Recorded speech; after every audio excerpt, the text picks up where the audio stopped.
που θα κάνει την πρώτη παρουσίαση του βιβλίου. Καλησπέρα σας. Όταν μου ζητήθηκε να λάβω μέρος και εγώ στην παρουσίαση του βιβλίου του Πέτρου Βλάση, είπα ανεπιφύλακτα ναι. Σε αυτό συνέτεινε ο εξής λόγος. Ο Πέτρος, σχεδόν μέχρι χθες, για χρόνια, τηρούσε επιφυλακτική στάση απέναντί μου, νομίζοντάς με για κάποια άλλη. Παράλληλα κι εγώ, κατά κάποιο τρόπο, μη γνωρίζοντάς τον καλά, τηρούσα μια αδιάφορη στάση απέναντί του, θεωρώντας τον απλά κάτι άλλο.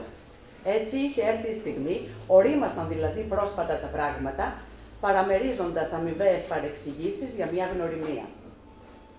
Δεν θα πω πολλά. Δεν είμαι ειδική επί του θέματος και πρώτη φορά ομολογώ ότι ήρθα σε επαφή με βιβλίο της πολιτικής, ας πούμε, λογοτεχνίας αυτού του τύπου.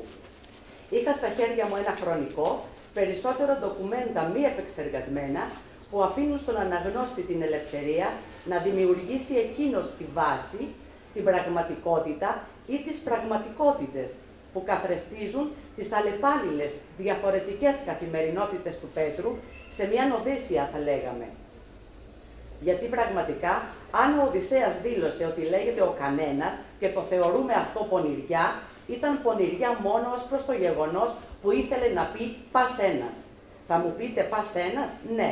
Άλλος γράφει μια Οδύσσια τσέπης, μικρή και κακοτυπωμένη, και άλλος μια Οδύσσια τύπου και μεγέθους Ομήρου ή Τζόις, αν αγαπάτε, αριστούργημα της σκέψης και της τυπογραφίας και από κάθε άποψη πεπιθυλμένη. Η Οδύσσια του Πέτρου καταλήγει, για όσους είδαν και άνοιξαν το βιβλίο, σε ένα χάδι, να πω, ένα παιχνίδι με μια στρουθοκάμιλο, με τη λεζάντα ανεκτικότητα στη διαφορετικότητα. Επιδέχεται πολλαπλές αναγνώσεις και λεζάντες η φωτογραφία αυτή και ο Πέτρος το γνωρίζει. Εγώ, ας πούμε, θα έβαζα πιθανώς τη λεζάντα αγώνας για τη γλυκύτητα της οικειότητας και πιθανώς την ίδια λεζάντα να έβαζα και στις ποικιλώνυμες ομάδες ή οργανώσεις σε όλους τους τρόπους και τα σχήματα που δημιουργούνται με τη ρήξη της ατομικότητας. Θα αναφερθώ και σε μια σύμπτωση.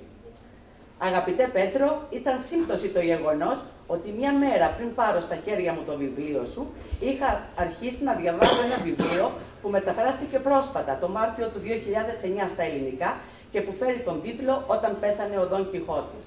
Μα τι σχέση έχει, θα ερωτηθεί κανείς. Κι όμως, επειδή τα δύο βιβλία διαβάστηκαν παράλληλα, εντοπίστηκαν αναλογίες, ομοιότητες και παραλληλισμοί όσον αφορά τη ζωή των ηρώων μετά το θάνατο του Δον Κιχώτη, αλλά και αναφορές που γίνονται στο βιβλίο αυτό, ότι στο παρελθόν κυκλοφορούσε σχεδόν ταυτόχρονα ένας αληθινός και ένας ψεύτικος Δον Κιχώτης. Δεν θα ρωτήσω λοιπόν μόνο εγώ, αφού όλοι ρωτάνε μαζί μου τον Πέτρο και δεν θα περιμένουμε φυσικά να μας απαντήσει, αφού όλοι γνωρίζουμε την απάντηση.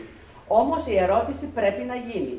Στην πορεία αυτή, Πέτρο, κυκλοφορούσαν στην Ιταλία, τη Γαλλία, τη Γερμανία, τη Σουηδία, τα Βαλκάνια, αληθινοί και ψεύτικοι Πέτροι. Εγκατέλειψαν ή αρνήθηκαν κάποιοι την εξουσία που τους παραχώρησε ο Μεγάλος Δούκας επειδή τους άρεσε μόνο και μόνο η περιπλάνηση. Χαρακτηριζόταν κάποιος συνετός επειδή καθόταν ήσυχα στο σπίτι του. Και όταν εν τέλει, όπως τώρα εσύ κάθεσαι στο σπίτι σου, κυριεύεσαι από πίκρα που δεν μπορείς να εξορμήσεις για άλλη μια φορά, που δεν μπορείς να πολεμήσεις τους ανεμόμυλους. Είπα προηγουμένως καθημερινότητες. Δεν ξέρω κατά πόσον με την έννοια σε τι ποσοστό ο Πέτρος μετήχε την περίοδο εκείνη που ζούσε και περιφερόταν από χώρα σε χώρα σε αυτό που συνήθως ονομάζουμε καθημερινότητα.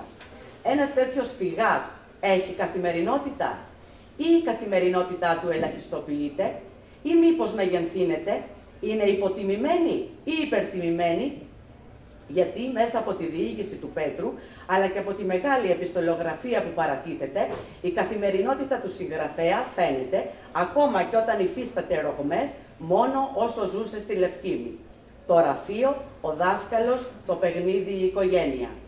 Ρογμές της, οι εκλογές, το καφενείο, ο Κύπριος αγωνιστής, μισόλογα και όλοι οι ανεμόμυλοι της εφηβείας. Θα ισχυριστεί κανείς ότι δεν ήταν σκοπός του συγγραφέα να μιλήσει για την καθημερινότητα ή τις καθημερινότητές του την εποχή εκείνη της μεγάλης περιπλάνησης.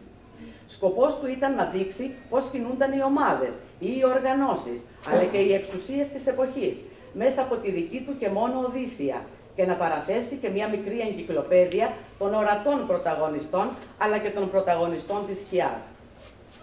Ωστόσο, συνάγεται ότι η καθημερινότητα ενός φυγάδα υφίσταται τις μεγαλύτερες ταλαντεύσεις, από το δείπνο με τη Δούκισσα μέχρι την απόλυτη παινία και ίσως εξαθλίωση. Από την άλλη, είναι πράγματι πολύ ενδιαφέρον να μετρήσει κανείς τις ρογμές στην καθημερινότητα ενός μικρού τόπου, όπως η Λευκήμη, σημείο της ρογμής το ραφείο ενός χωριού, του πατέρα, και πολύ περισσότερο το καφενείο. Δεν είναι του παρόντος να αναφερθούμε στις μικρές αυτές εκκλησίες του Δήμου που απετέλεσαν τις περασμένες δεκαετίες, για να μην πω τους 2 τελευταίους αιώνες, τα καφενεία. Ίσως και φιλοσοφικές σχολές. Παίρνοντας κανείς απλά θέση σε μια καρέκλα ή σε ένα πάγκο, αποτείναζε τη σκιά της καθημερινότητας αλλά και της ατομικότητας. Αργότερα, με τη φοιτητική ζωή στην Αθήνα, έχει ενδιαφέρον να δει κανείς πώς τα πράγματα αντιστρέφονται και πώς η ίδια η ρογμή διευρύνεται και καθίσταται καθημερινότητα.